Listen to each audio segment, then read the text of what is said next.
Hello friends, welcome to maths Genie. My name is Aakash Shauri.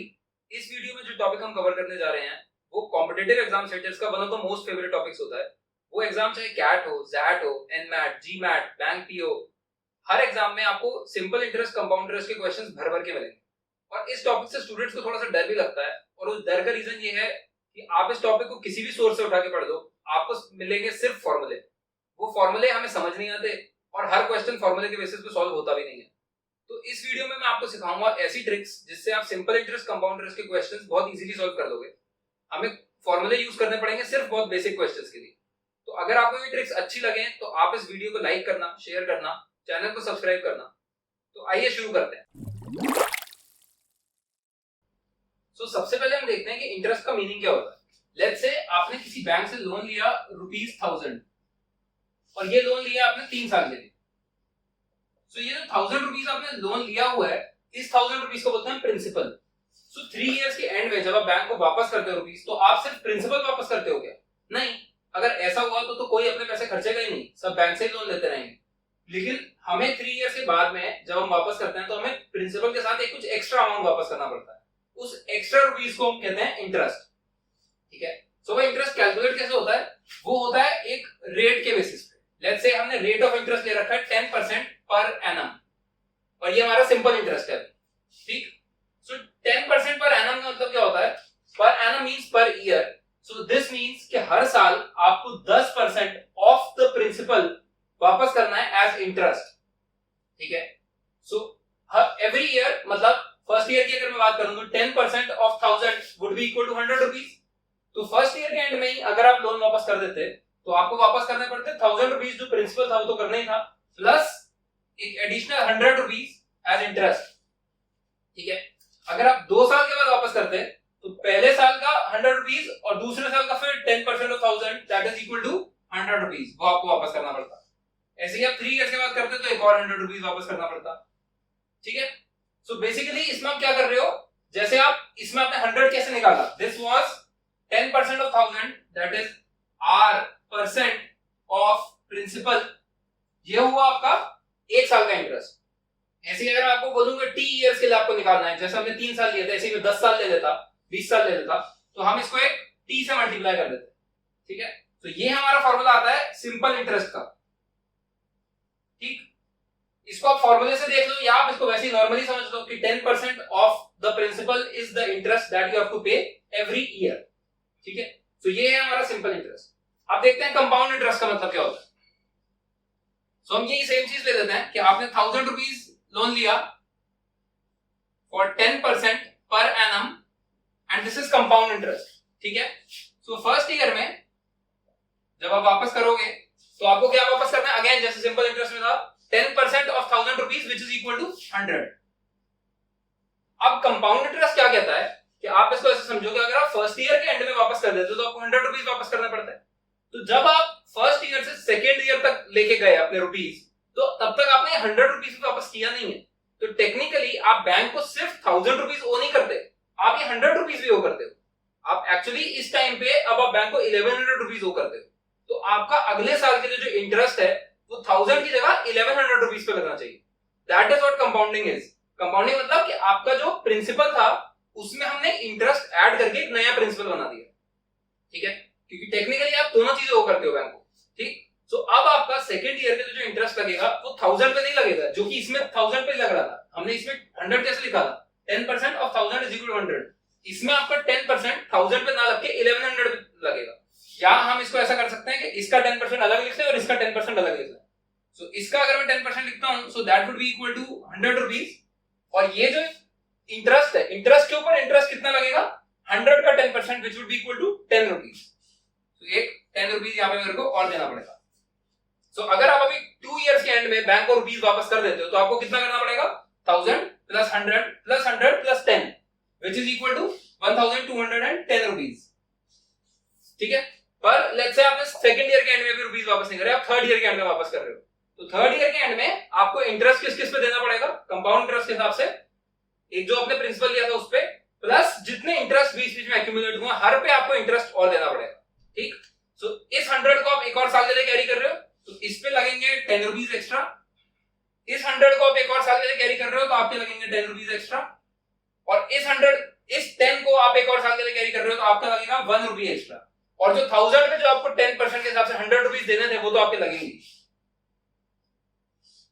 ठीक है, so third year के end में अगर आप रुपीज वापस करते हो तो आपको 1000 के साथ ये सारे इंटरेस्ट वापस करने पड़ेंगे, और सिर्फ थर्ड ईयर का अगर मैं इंटरेस्ट देखूं तो ये सारा होगा, which is 10% of this plus this plus this plus this. तो जैसा कि हमने देखा था इन सब का एडिशन करके हो रहा था 1210। तो अगर आप इस सब को ऐड करोगे so this would come out to be 121 which is equal to 10% of this. ठीक है, ये हमारा होना भी चाहिए था क्योंकि सेकंड ईयर के एंड में आप टोटल बैंक को कितना वो करते थे 1210 रुपीस, तो थर्ड ईयर का अगर आप इंटरेस्ट लगाओगे तो 1210 पे लगेगा। अनलाइक सिंपल इंटरेस्ट जिसमें आप third year, fourth year, fifth year किसी भी ईयर पे जाओ तो आपका जो रेट ऑफ इंटरेस्ट है वो ओरिजिनल प्रिंसिपल पे लग रहा होगा, और कंपाउंड इंटरेस्ट में हम प्रिंसिपल को हर साल के बाद रिवाइज करते जाते। ठीक है, तो इस साल के बाद अलग हो गया था, इस साल के बाद अलग प्रिंसिपल था, इस साल के बाद अलग प्रिंसिपल था, तो जो साल के एंड में जो अमाउंट हमारा बचा होता है वो हमारा अगले साल का प्रिंसिपल बनता है। ठीक, अभी एक और इलस्ट्रेशन से हम समझेंगे उससे आपको और बेटर समझ आ जाएगा। सो कंपाउंड इंटरेस्ट को अगर मैं एक नंबर लाइन पे समझने की कोशिश करूं, सो लेट्स से ये 0th ईयर है, 0th ईयर मतलब जिस दिन मैंने रुपीस लिए बैंक से, ये फर्स्ट ईयर है, तो यहां से यहां तक मेरा फर्स्ट ईयर है, ये मेरा फर्स्ट ईयर का एंड हो गया, यहाँ पे मेरा सेकंड ईयर का एंड हो गया, यहाँ पे मेरा थर्ड ईयर का एंड हो गया। ठीक है, तो यहाँ पे मैंने बैंक से कितने रुपीस लिए थे, या ऐसे देखेंगे हम यहाँ पे वो लिखेंगे जितने रुपीस हम बैंक को वापस ओ करते हैं। तो इस पॉइंट पे मैंने 1000 रुपए लिए थे और मैं उतने ही उस दिन सेम डे ओ करता था, तो यहाँ पे मेरे को रुपीस देने 1000, और मैं 10% से कंपाउंड इंटरेस्ट पे मैंने बैंक से लोन ले रखा है। सो फर्स्ट ईयर के एंड में मैं कितना वो करता था, दिस 1000 प्लस दिस 100, तो फर्स्ट ईयर के एंड में यही 1000 का मेरा बन गया था 1100 रुपीस। ठीक है, सेकेंड ईयर के एंड में 1000 प्लस 100 प्लस 100 प्लस 10 यानी कि 1210 रुपीस। ठीक है, थर्ड ईयर के एंड में अगर मैं 1210 में 121 ऐड कर दूं तो this would come out to be 1331 rupees, तो मैं इतने वो करता था। ठीक है, सो इसको आप ऐसे कंपाउंड इंटरेस्ट को इससे नंबर लाइन से भी समझ सकते हो। इस प्रोसेस को बोलते हैं कंपाउंडिंग। कंपाउंडिंग मतलब जो आज आपने रुपीस लिए हैं वो अगले साल या उससे अगले साल या उससे अगले साल में कितना अमाउंट बन रहा है, सो इस प्रोसेस को बोलते हैं कंपाउंडिंग। सो इसी को अगर आप सिंपल इंटरेस्ट से कंपेयर करो तो जैसे इसमें देखो फर्स्ट ईयर में हमारा सिंपल इंटरेस्ट 100 रुपीस था और कंपाउंड इंटरेस्ट भी 100 रुपीस था। सो फर्स्ट ईयर में हमेशा आपका सिंपल इंटरेस्ट और कंपाउंड इंटरेस्ट सेम ही आएंगे। क्यों? क्योंकि कंपाउंड इंटरेस्ट में हमारा एडिशनल फैक्टर क्या होता है कि हम इंटरेस्ट के ऊपर इंटरेस्ट दे रहे होते हैं। सो फर्स्ट ईयर में तो हमारा कोई इंटरेस्ट है ही नहीं उससे पहले, सो हम फर्स्ट ईयर का सिंपल इंटरेस्ट और कंपाउंड इंटरेस्ट हमेशा हमारा सेम आता है। सेकेंड ईयर से ये चीज शुरू होती है कि कंपाउंड इंटरेस्ट हमेशा हमारा सिंपल इंटरेस्ट से ज्यादा लगने लगता है। क्यों? क्योंकि पिछला जो एक्यूमुलेटेड इंटरेस्ट है उस पे हम कंपाउंड इंटरेस्ट में इंटरेस्ट दे रहे होते हैं, और सिंपल इंटरेस्ट में हमें पिछले इंटरेस्ट पे इंटरेस्ट नहीं देना होता। ठीक है, सो जो इंटरेस्ट पे इंटरेस्ट वाली चीज है यही होती है कंपाउंड इंटरेस्ट। ठीक, सो अभी तक जो हमने पढ़ा है उसको हम एक बार जनरलाइज कर लेते हैं और हम वो ट्रिक भी देख लेते हैं जिससे हम एसआईसीआई के ज्यादातर क्वेश्चन सॉल्व करेंगे। उस ट्रिक को समझने के लिए और उसे यूज करने के लिए आपको एपीजीपी के बेसिक्स पता होने चाहिए। AP GP is arithmetic progression and geometric progression. तो एक छोटा सा रिकैप कर लेते हैं। Arithmetic progression is let's say 3, 7, 11, 15, 19, basically किन्हीं भी दो कंसेक्यूटिव नंबर्स का डिफरेंस एपी में सेम होता है, सो this is called an AP. ठीक है, सो अगर मेरे को पहला नंबर दे रखा है और जैसे इन सारे नंबर्स की कोई भी दो कंसेक्यूटिव नंबर ले लो उनका डिफरेंस है 4, तो पहले नंबर में अगर मैं 4 ऐड करता जाऊं तो मेरे को अगले अगले नंबर्स मिलते जाएंगे। ठीक, जीपी में क्या होता है, जीपी इज 1, 3, 9, 27, 81, 243, ये हमारा एक जीपी है। जीपी में किन्हीं भी दो नंबर्स का रेशियो सेम होता है, मैं 3 से मल्टीप्लाई करता जाऊंगा मेरे को अगले अगले नंबर मिलते जाएंगे। ठीक है, तो इसको हम बोलते हैं जीपी। ठीक, तो ये ट्रिक हम इसमें यूज करेंगे, तो हम देखते हैं ऐसे अभी। सो लेट्स से यहां पे मैं सिंपल इंटरेस्ट ले रहा हूं, यहां पे मैं कंपाउंड इंटरेस्ट ले रहा हूं। लेट्स से यहां पे हमने लोन लिया था P, ठीक है, एंड रेट ऑफ इंटरेस्ट था हमारा 20% पर एनम। ठीक, यहां पे भी हमने लोन लिया था P और रेट ऑफ इंटरेस्ट था हमारा 20%, ठीक है, पर एनम। तो यहां पे हमने लिख लिया प्रिंसिपल। हम देखेंगे हर साल में हमें इंटरेस्ट कितना कितना देना है और हमारा हर साल के एंड में अमाउंट कितना बनता है जो हम बैंक को वापस ओ करते हैं। ठीक, सो अगर मैं यहाँ पे P ले रहा हूं तो मेरा फर्स्ट ईयर में इंटरेस्ट कितना होगा, 20% ऑफ P, 20% ऑफ पी को मैं 0.2 पी लिख सकता हूं। सो फर्स्ट ईयर का मेरा इंटरेस्ट होगा 0.2 पी, और अमाउंट किसी भी टाइम पे अगर आपको निकालना है, सो अमाउंट का फॉर्मूला हमेशा सेम रहेगा, amount would be equal to principal plus interest at any time. जितना भी, अगर 3 इयर्स के एंड में मेरे को अमाउंट निकालना है तो 3 इयर्स में जितना इंटरेस्ट हुआ है उसको मैं ओरिजिनल प्रिंसिपल में ऐड कर दूंगा और अमाउंट निकल जाएगा। This is same for both simple interest and compound interest. इसमें भी 3 इयर्स में जितना इंटरेस्ट हुआ है उसको प्रिंसिपल में ऐड कर देंगे तो अमाउंट निकल जाएगा। दोनों का इंटरेस्ट अमाउंट्स डिफरेंट होंगे ऑब्वियसली, ठीक। सो यहाँ पे जैसे मेरा इंटरेस्ट था 0.2 पी और प्रिंसिपल था पी, तो फर्स्ट ईयर के एंड में अगर मेरे को अमाउंट निकालना हो तो वो कितना हो जाएगा इन दोनों को ऐड करके 1.2 पी, ठीक। अब सेकेंड ईयर का मेरा इंटरेस्ट, क्योंकि इसमें हमारा इंटरेस्ट सेम रहता है, तो सेकेंड ईयर में हमारा interest again 20% of P, that would be equal to 0.2 P, और अमाउंट कितना हो जाएगा 1.2 पी में मैं 0.2 पी ऐड कर दूंगा, this would come out to be 1.4 P, ठीक। थर्ड ईयर में अगेन इंटरेस्ट सेम रहेगा 0.2 पी, अमाउंट में 1.4 पी में इसको ऐड कर दूंगा 1.6 पी, ऐसे यहां पे दोबारा 0.2 पी और यहां पे 1.8 पी। सो अगर आप सिंपल इंटरेस्ट में देखते हो तो हमारा इंटरेस्ट सारे ईयर्स में सेम है और अमाउंट्स सारे ईयर में किसी सीरीज में दिख रहे हैं हमें। कौन सी सीरीज है ये? 1.2 पी, 1.4 पी, 1.6 पी, 1.8 पी, सबका डिफरेंस सेम है, तो इसमें सीरीज कौन सी है हमारी? एपी, ठीक है। सो सारे जो अमाउंट्स हैं वो हमारे अरिथमेटिक प्रोग्रेशन में होते हैं, ठीक। इसी चीज को हम देखते हैं कंपाउंड इंटरेस्ट में। कंपाउंड इंटरेस्ट में क्या फर्क पड़ेगा? फर्स्ट ईयर में जैसे हमने पिछले में भी देखा था कि सिंपल इंटरेस्ट और कंपाउंड इंटरेस्ट फर्स्ट ईयर में सेम ही रहता है। क्यों? क्योंकि फर्स्ट ईयर में interest would be 20% of P which is equal to 0.2 P, और फर्स्ट ईयर के एंड में हमारा अमाउंट कितना हो जाएगा? p plus 0.2 p which will be equal to 1.2 p। अब नेक्स्ट ईयर में हमारा जो इंटरेस्ट है वो p पे नहीं लगेगा, हमारा 1.2 p पे लगेगा। क्यों? क्योंकि टेक्निकली हम सेकंड ईयर में, जब हम सेकंड ईयर हमारा स्टार्ट होता है तो हम बैंक को ओ करते हैं 1.2 p, not p as was the case in simple interest। तो हमारा जो इंटरेस्ट है वो लगेगा 1.2 p पे, ठीक है। So 1.2 p का 20% हमें देना है, so that would be equal to 0.2 times 1.2 p, ठीक है। इसमें भी हमने प्रिंसिपल का 20% लिया था, इसमें हमने अभी जो हमारा करंट जितना वो करता है उसका 20% ले लिया। अब हमें ऐड करना है 1.2 p को और इसको, so इन दोनों को अगर मैं ऐड करूंगा this प्लस दिस, तो मेरा 1.2 p कॉमन आ जाएगा बाहर, यहां से बचेगा 1 और यहां से बचेगा 0.2। इसको अगर मैं और थोड़ा ब्रैकेट को सॉल्व करूं तो यहां पे मेरे पास आ जाएगा 1.2 का स्क्वायर p, ठीक है, 1.2 into 1.2, ठीक। अब नेक्स्ट मैं जो इंटरेस्ट लगाऊंगा वो 1.2 स्क्वायर p पे लगाऊंगा, so my interest would B 0.2 times 1.2 square p, और मेरा अमाउंट कितना हो जाएगा? दिस प्लस दिस, वापस 1.2 का स्क्वायर p कॉमन आ जाएगा, यस ऐसे ही, और 1 प्लस 0.2 ब्रैकेट में होगा, so this would be equal to 1.2 का क्यूब p, ठीक। अगेन इसमें 0.2 टाइम्स 1.2 का क्यूब p और ये 1.2 की पावर 4 p। सो अगर आप कंपाउंड इंटरेस्ट में देखते हो तो यहां पे इस सीरीज को देखो, 0.2 p, इसको हमने 1.2 से मल्टीप्लाई किया तो ये बना, इसको 1.2 से फिर मल्टीप्लाई किया तो ये बना, इसको 1.2 से फिर मल्टीप्लाई किया तो ये बना, ठीक है। सो हम अगला अगला नंबर बनाने के लिए क्या कर रहे हैं? सेम नंबर से मल्टीप्लाई कर रहे हैं, 1.2 से मल्टीप्लाई कर रहे हैं तो हमारा अगला अगला नंबर बनता जा रहा है, ठीक। और अगला अगला नंबर बनाने के लिए जब हम मल्टीप्लाई करते हैं तो हमारे पास कौन सी सीरीज आती है? जीपी। सो हमारे जो सारे इंटरेस्ट हैं वो हैं ज्योमेट्रिक प्रोग्रेशन में, ठीक। और ऐसे ही हमारा जो सारे अमाउंट्स हैं उसको भी देखो, 1.2 p था, फिर 1.2 से मल्टीप्लाई किया तो अगला अमाउंट बना, फिर 1.2 से मल्टीप्लाई किया, फिर 1.2 से मल्टीप्लाई किया, तो सारे जो अमाउंट्स हैं वो भी हैं जीपी में, ठीक है। सो अब एपीजीपी में एक और हमारे पास चीज होती है, एपी में हमारे पास होता है कॉमन डिफरेंस, जैसे इसका common difference is equal to 4,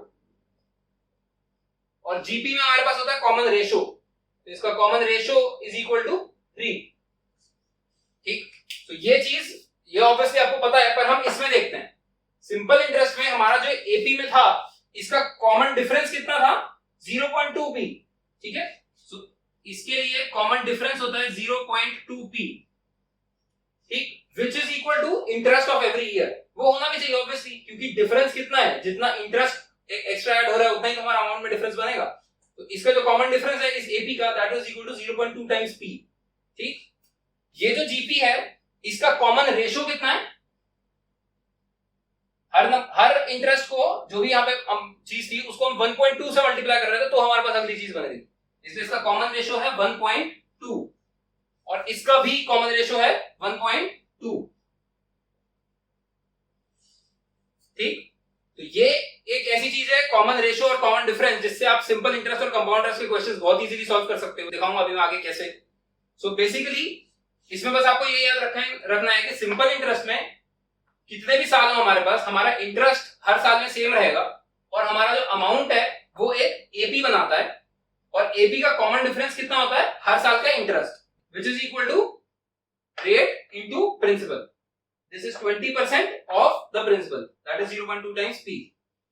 और कंपाउंड इंटरेस्ट में हमारा इंटरेस्ट भी जीपी में होता है और अमाउंट भी जीपी में होता है, और दोनों जीपीस का जो कॉमन रेशियो है CR, that is equal to 1.2। 1.2 कहां से आया हमारे पास?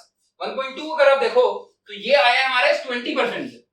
अगर ये 20% की जगह 30% होता तो हमारा इस 1.2 की जगह 1.3 होता। सो इस 1.2, 1.3 इन सबको बोलते हैं मल्टीप्लाइंग फैक्टर। 20% का मल्टीप्लाइंग फैक्टर 1.2, 30% का मल्टीप्लाइंग फैक्टर होगा 1.3, 5% का मल्टीप्लाइंग फैक्टर 1.05। मल्टीप्लाइंग फैक्टर को हम डिफाइन करते हैं 1 प्लस माइनस r बाय 100 से। परसेंटेजेस का कांसेप्ट है बेसिकली। अगर हम परसेंटेज इंक्रीज कर रहे होते हैं किसी चीज में तो हम प्लस वाला फॉर्मूला लेते हैं, परसेंटेज डिक्रीज कर रहे होते हैं तो हम माइनस वाला फॉर्मूला लेते हैं। तो क्योंकि इसमें हमारा इंटरेस्ट लगने से हमें जो अमाउंट ओ करना होता है वो बढ़ता जाता है, since this is 20% increase in the amount that we have to pay, इसमें मल्टीप्लाई फैक्टर लेंगे 1 प्लस r बाय 100 वाला। ठीक है, सो अगर बेसिकली आपको करना क्या है, लेट्स से हमारा 10% इंटरेस्ट दिया होगा, सो 10% को इसमें अगर चेंज करोगे तो 0.1 बन जाएगा। 10 by 100 will be equal to 0.1। तो इसको आप डेसिमल या फ्रैक्शन में चेंज कर दो डिपेंडिंग परसेंटेज कैसा है, और उसको 1 में ऐड कर दो। ठीक है, तो जैसे 10% है, इसका मल्टीप्लाई फैक्टर बनाना है, so that would be 1 plus 0.1, this is equal to 1.1। ठीक है, ऐसे ही लेट्स से 12.5% होता आपका, तो 12.5% का हमें फ्रैक्शन पता है, दैट इज इक्वल टू 1/8। तो इसको हम लिख सकते हैं 1 प्लस 1/8, तो इसका मल्टीप्लाई फैक्टर हो जाएगा 9/8। तो जो भी आपको परसेंटेज दे रखा है उसको फ्रैक्शन या डेसिमल में कन्वर्ट कर लो और उसको 1 में ऐड कर दो। ठीक, लेट्स से ये होता 16/3%। 16/3% इज 1/6, तो इसका बन जाता 1 plus 1/6 would be equal to 7/6। ठीक है, सो बेसिकली ये हमारा यूज किसमें होगा कि जो हमारा कंपाउंड इंटरेस्ट होता है उसमें हमारा इंटरेस्ट और अमाउंट दोनों जीपी में होते हैं, और उस जीपी का कॉमन रेशियो होता है इंटरेस्ट का मल्टीप्लाइंग फैक्टर।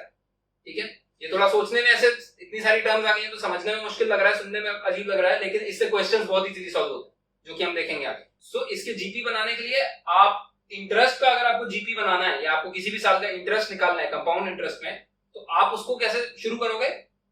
फर्स्ट टर्म इस जीपी की, that is the interest for the first year, उसके लिए आप सिंपल रेट निकाल दोगे प्रिंसिपल का। तो जैसे हमारे में 20% था तो हमने 0.2 टाइम्स पी ले लिया। ठीक है, और उसके बाद फर्दर इंटरेस्ट निकालने के लिए आप उसको मल्टीप्लाई फैक्टर से मल्टीप्लाई करते जाओ। ठीक है, तो ऐसे ही अगर जैसे 4th ईयर था तो इसमें मैंने 0.2 पी लिया और 1.2 क्यूब कर दिया उसका। ठीक है, और ऐसे ही अगर आपको अमाउंट निकालना है तो अमाउंट के लिए आप क्या करोगे? फर्स्ट ईयर का अमाउंट में आपने 1.2 टाइम्स पी ले लिया, यानी जो ओरिजिनल प्रिंसिपल था उसमें ही मल्टीप्लाई फैक्टर मल्टीप्लाई कर दिया, और उसके बाद फिर मल्टीप्लाई फैक्टर से मल्टीप्लाई कर देगा। ठीक, और इसी चीज से आपका बनता है कंपाउंड इंटरेस्ट का फॉर्मूला। ठीक, जैसे आपने देखा कि 4th ईयर में आपका अमाउंट कितना था? 1.2 to the power 4p। 3rd year में था 1.2 टू द पावर 3p। ऐसे ही मैं पूछता हूं 10th ईयर में कितना होगा? तो 10th ईयर में मेरा अमाउंट, जो कि आप समझ सकते हो इससे, that should be 1.2 to the power 10p। So 1.2 to the power 10p अगर मैं लिखूं, ये 10th ईयर का अमाउंट है, सो ये 1.2 कैसे आया? Multiply factor of the rate, और मल्टीप्लाई फैक्टर का फॉर्मूला 1 प्लस r बाय 100।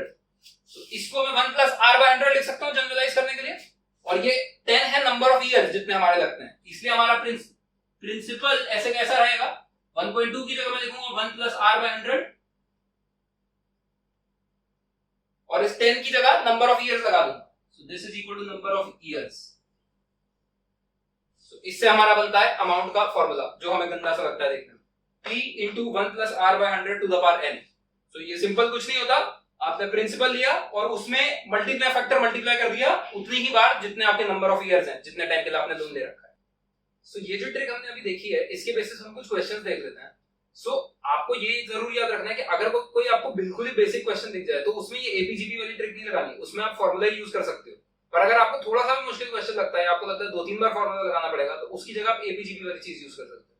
जैसे यहाँ पे हमारे पास क्वेश्चन है कि ₹5,000 का हमारे पास लोन है 10% per annum compound interest, what would be the interest for the 4th year. चारों साल का मिला के इंटरेस्ट नहीं पूछा हुआ, सिर्फ 4th ईयर का इंटरेस्ट पूछा हुआ है, ठीक है।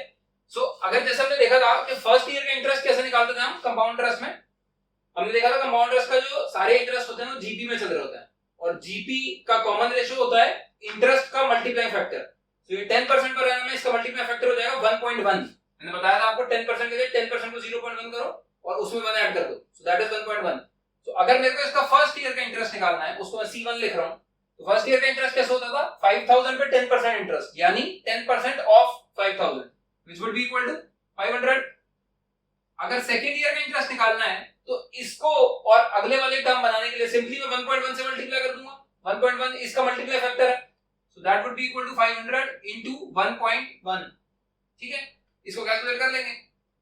थर्ड ईयर का इंटरेस्ट निकालना है तो 500 into 1.1 का स्क्वायर, फोर्थ ईयर का इंटरेस्ट निकालना है तो 500 into 1.1 का क्यूब। ये इजी सी चीज ऐसे सॉल्व कर सकते हैं, ठीक है। सो अगर मेरे को और दूसरी चीज अगर ऐसा पूछता कि चारों साल का इंटरेस्ट निकालना है तो हम वो भी निकाल सकते थे, पर अगेन अगर मैं इससे चारों साल का इंटरेस्ट निकालूंगा तो ये प्लस ये प्लस ये प्लस ये करने में मेरे को टाइम लग सकता है। तो चारों साल का इंटरेस्ट अगर आपको निकालना है तो आप डायरेक्ट फॉर्मूला यूज कर सकते हो। आपको प्रिंसिपल पता है, इंटरेस्ट पता है, टाइम पता है, तो आप सीधा अमाउंट वाला फॉर्मूला यूज कर सकते हो, p into 1 plus r by 100 to the power n, और उसमें से सिंपली आप प्रिंसिपल माइनस कर दोगे, आप अमाउंट निकाल लोगे फॉर्मूले से और उसमें से अगर आप प्रिंसिपल माइनस कर दोगे तो आपके पास इंटरेस्ट आ जाएगा, ठीक है।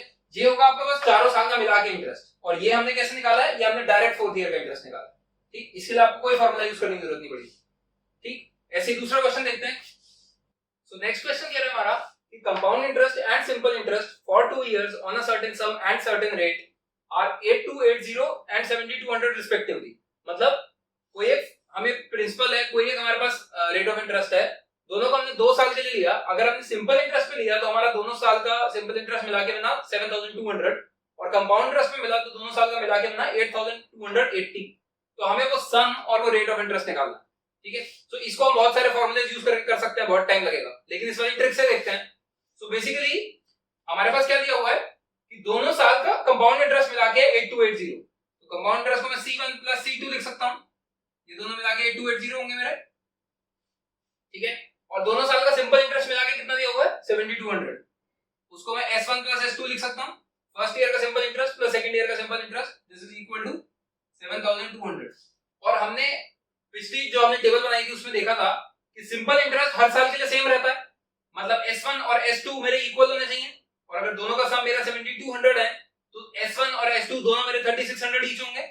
और हमने दूसरी चीज ये भी देखी थी कि पहले साल के लिए सिंपल इंटरेस्ट और कंपाउंड इंटरेस्ट हमारा सेम रहता है, यानी हमारे पास S1 और S2 आ गए 3600, और क्योंकि पहले साल के लिए हमारा सिंपल इंटरेस्ट और कंपाउंड इंटरेस्ट सेम है तो C1 मेरा S1 के बराबर होना चाहिए, यानी C1 भी मुझे पता है कि मेरा 3600 ही होगा, और C1 अगर मेरा 3600 है तो मैं C2 निकाल सकता हूं, C2 would be equal to 4680, दोनों को सिंपली सब्ट्रैक्ट करके निकाला है, यहां पे C1 को 3600 डालूंगा तो C2 आ जाएगा 4680। अब मेरे को C1 पता है, मेरे को C2 पता है, और मेरे को पता है कि कंपाउंड इंटरेस्ट में C1 C2 C3 C4 सारे आपस में GP में होते हैं, ठीक है। यानी अगर मैं C1 में कोई एक नंबर M मल्टीप्लाई कर दूं तो मेरा C2 बन जाना चाहिए, ठीक है। GP का यही मतलब होता है, अगर मैं बोलूंगा C1 C2 C3 C4 सब GP में है तो पहले नंबर में M मल्टीप्लाई करूंगा तो अगला बन जाएगा, उसमें M मल्टीप्लाई करूंगा अगला बन जाएगा, उसमें M मल्टीप्लाई करूंगा अगला बन जाएगा, ऐसे ही होता है हमारा GP। तो C1 में अगर मैं M मल्टीप्लाई करूं तो मेरा C2 बन जाएगा, और हमने देखा था ये M क्या होता है, जो रेट ऑफ इंटरेस्ट होता है उसका multiplying factor, so this is the multiplying factor of the rate of interest, ठीक। हमें C2 पता है, हमें C1 पता है, तो मैं M निकाल सकता हूं, सो M हो जाएगा मेरा C2 divided by C1, this is equal to 4680 divided by 3600, ठीक है। इसको हम सॉल्व कर सकते हैं। 0 से 0 काटा, 4 से कटता हुआ दिख रहा है मेरे को, ये हो गया 90, ये हो गया 117, 9 से कटता हुआ दिख रहा है, this is 10, this is 13, 13 divided by 10 is 1.3, ठीक है। और 1.3 अगर मेरा मल्टीप्लाई फैक्टर है तो 10% का मल्टीप्लाई फैक्टर होता है तो 1.1, 20% का मल्टीप्लाई फैक्टर 1.2, तो 1.3 किसका मल्टीप्लाई फैक्टर होगा? 30% का। डायरेक्टली इसको मल्टीप्लाई फैक्टर को देखते ही बता सकते हैं, ठीक है। तो बेसिकली हमारे पास क्या आया कि हमारे जो कंपाउंड इंटरेस्ट है that is C1 and C2, those are in a GP, और उस जीपी का जो कॉमन रेशियो है that is m which is 1.3, तो 1.3 30% का मल्टीप्लाई फैक्टर है, मतलब रेट मुझे मिल गया 30%, ठीक है। तो ये जो 30% है ये होगा मेरा रेट ऑफ इंटरेस्ट, ठीक। और जब मेरे पास रेट ऑफ इंटरेस्ट आ गया तो मैं ये देख सकता हूं कि सिंपल इंटरेस्ट मेरा 3600 है, और सिंपल इंटरेस्ट कैसे निकालते हैं? Rate of interest of the principal for the first year. तो इसमें सिंपली मैं ऐसे सोच सकता हूं कि कौन सा ऐसा अमाउंट हुआ होगा जिसका 30% करने में 3600 आया होगा, ठीक है। So 30% of what principal, 30% of P करूंगा तो 3600 आएगा।